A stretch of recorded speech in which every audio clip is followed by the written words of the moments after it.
Assalamu alaikum wa rahmatullahi wa barakatuh.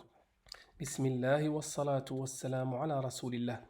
Bienvenue sur la chaîne Sabil al-Rashad. Nous allons poursuivre l'histoire du prophète alayhi salam Adam dans le cadre de la série Les histoires des prophètes. Nous allons aborder aujourd'hui la désobéissance de Iblis, la'anahullah. Alors, voici un rappel de la vidéo précédente. Allah subhanahu wa ta'ala, nous l'avons vu, a créé Adam alayhi salam à partir d'argile qui a été recueillie sur toute la terre. Ensuite, Allah a montré aux anges qui étaient dans le ciel que Adam est une créature qui est plus noble et plus savante qu'eux, en leur demandant de se prosterner devant Adam, salut sur lui et prière sur lui. Sauf Iblis, qui était un djinn, il a refusé de se prosterner, et c'est ce que nous allons aborder dans cet épisode d'aujourd'hui. Alors, bismillah. La première chose, c'est d'abord, Allah subhanahu wa ta'ala a bien ordonné à Iblis, a bien demandé à Iblis de se prosterner devant Adam. On avait dit que Iblis était un djinn, c'était un diable qui a habité dans le ciel, car Allah subhanahu wa ta'ala l'a fait monter au ciel pour adorer Allah avec les anges. Ce n'était pas un ange, c'était bien un djinn. Et Allah lui a demandé explicitement de se prosterner devant Adam. Dans le Coran, Allah subhanahu wa ta'ala a dit « Qu'est-ce qui t'empêche de te prosterner quand je te l'ai commandé ?»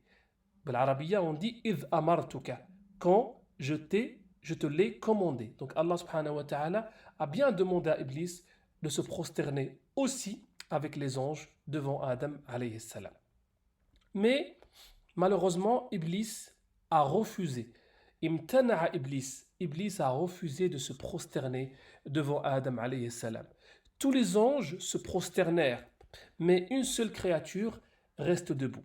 Rappelez-vous, dans la vidéo précédente, on avait dit que c'était une scène qui est incroyable. Des milliards et des milliards et des milliards d'anges se sont prosternés devant Adam alayhi salam. Et bien sûr, quand je dis milliards, c'est juste pour rapprocher un peu l'idée ou la scène, mais on ne connaît pas le nombre des anges exacts, mais on sait que le ciel est plein d'anges. Le prophète alayhi salatu wassalam nous l'a bien informé.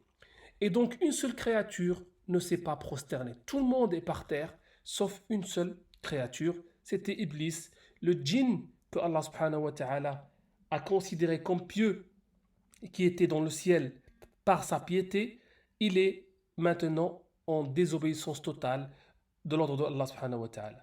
Dans le Coran, Allah dit « Alors les anges se prosternèrent tous ensemble, excepté Iblis qui refusa d'être avec les prosternés. » Donc Allah subhanahu wa ta'ala l'a bien dit, Iblis a refusé. Allah subhanahu wa ta'ala, il connaît la raison pour laquelle Iblis a refusé. Et pourtant, il va lui demander. Donc Allah, qui est omniscient, ça veut dire qu'il connaît tout, qui sait tout, demande tout de même à Iblis la raison de ce refus. Est-ce que c'est une erreur? Est-ce que c'est un refus explicite? Est-ce qu'il y a un problème? Allah subhanahu wa ta'ala lui pose la question. Alors Iblis montre déjà son hostilité à Adam. Il montre un grand niveau d'orgueil que Allah subhanahu wa ta'ala ne peut accepter. Voici la réponse de Iblis. Allah dit « Qu'est-ce qui t'empêche de te prosterner quand je te l'ai commandé ?» Il répondit, c'est-à-dire Iblis, « Je suis meilleur que lui. Tu m'as créé de feu alors que tu l'as créé d'argile. » Donc Iblis, dans son esprit, il a considéré que l'argile est moins, est d'un niveau moins ou d'un niveau moindre que le feu était supérieur à l'argile, et que, par conséquent, les créatures qui sont créées de feu sont meilleures que celles qui sont créées d'argile. Ça, c'est totalement faux, car Allah subhanahu wa ta'ala ne fait pas la différence entre les créatures avec leur manière de création ou leur matière de création. Non, un seul élément compte pour Allah subhanahu wa ta'ala, c'est la piété. Ceux qui sont pieux sont les plus nobles chez Allah subhanahu wa ta'ala. Et ceux qui sont pas pieux, qui sont comme Iblis orgueilleux, n'ont aucune valeur auprès d'Allah subhanahu wa ta'ala. Donc le refus était dû à un orgueil, à une arrogance de la part de Iblis. Il considère, comme il a été créé de feu, qu'il est meilleur que Adam alayhi salam, et donc il refusa l'ordre d'Allah subhanahu wa ta'ala. Ensuite, Allah subhanahu wa ta'ala va le bannir, car Allah n'aime pas les orgueilleux. Allah l'a dit dans le Coran, Allah méprise, n'aime pas les orgueilleux, ceux qui méprisent les autres. Ceux qui méprisent les autres. Et dans son arrogance, Iblis croit qu'il n'a pas fait de mal et que c'est la faute de Allah subhanahu wa ta'ala qui lui a demandé de se prosterner. Et donc sa première erreur a été amplifiée par la deuxième explication, qui est l'orgueil, et encore plus par la troisième explication, car il considère que c'est la faute de Allah subhanahu wa ta'ala. Donc Allah subhanahu wa ta'ala dit: descends d'ici, tu n'as pas à t'enfler d'orgueil ici, sors, te voilà parmi les méprisés. Sors de là, dit Allah subhanahu wa ta'ala dans un autre verset, sors de là, banni et rejeté.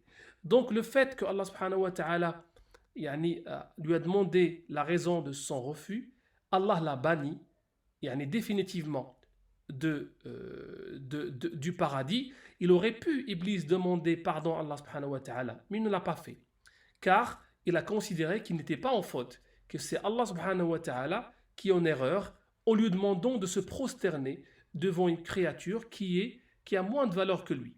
C'est la faute de Allah subhanahu wa ta'ala. Bien sûr, c'est totalement faux. C'est la faute de Iblis, car il est orgueilleux et il est arrogant, et Allah n'aime pas les arrogants. Ensuite, Allah subhanahu wa ta'ala nous a raconté cette histoire à plusieurs endroits, en faisant à chaque fois, en soulignant à chaque fois l'orgueil de Iblis et l'arrogance de Iblis. Donc, c'est une leçon pour nous, une leçon sur l'orgueil, et le contraire de l'orgueil, c'est la modestie. Le seul critère de noblesse auprès d'Allah subhanahu wa ta'ala, c'est la piété, c'est d'être sur le droit chemin.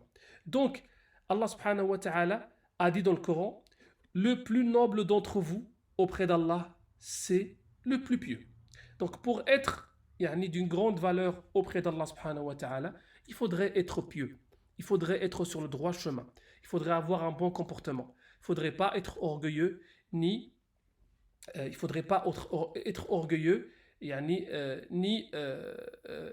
arrogant, car Allah subhanahu wa ta'ala n'aime pas les orgueilleux et les arrogants. Le prophète alayhi salatu wassalam nous a donné un exemple qui est beaucoup plus concret. Dans un hadith, il a dit: il n'y a pas de mérite pour un arabe sur un non-arabe, ni pour un non-arabe sur un arabe, ni du rouge sur le noir, ni du noir sur le rouge, si ce n'est que la taqwa. La taqwa, c'est la piété. Certes, celui d'entre vous qui est le plus noble auprès d'Allah est celui qui a le plus de piété. Donc Allah subhanahu wa ta'ala va nous juger le jour dernier, pas sur nos matières de création, pas sur notre richesse, pas sur notre rang social, pas sur ce qu'on possède, absolument pas. Seulement sur la piété et sur la droiture de chacun de nous. Le prophète alayhi salatu wassalam, dans un autre hadith, il nous dit: n'entrera pas au paradis celui qui a dans son cœur le poids d'un atome d'orgueil. Vous imaginez un atome d'orgueil? Alors, un atome, c'est, à l'époque du prophète alayhi salatu wassalam, c'est comme une petite fourmi. Vraiment un insecte très petit, c'est ça un atome. Donc, l'arabiya, on dit dharra.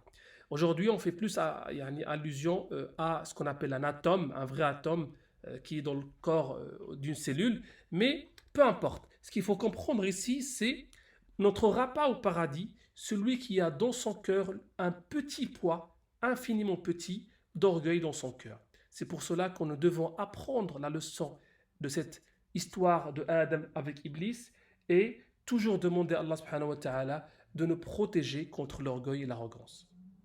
Un dernier point sur cette histoire, l'accord d'un délai à Iblis. Iblis a demandé à Allah subhanahu wa ta'ala ensuite, après son bannissement, de vivre jusqu'à la fin des temps. Allah lui a accordé ce délai. Et donc Allah subhanahu wa ta'ala, bien sûr, soit il lui a accordé le délai,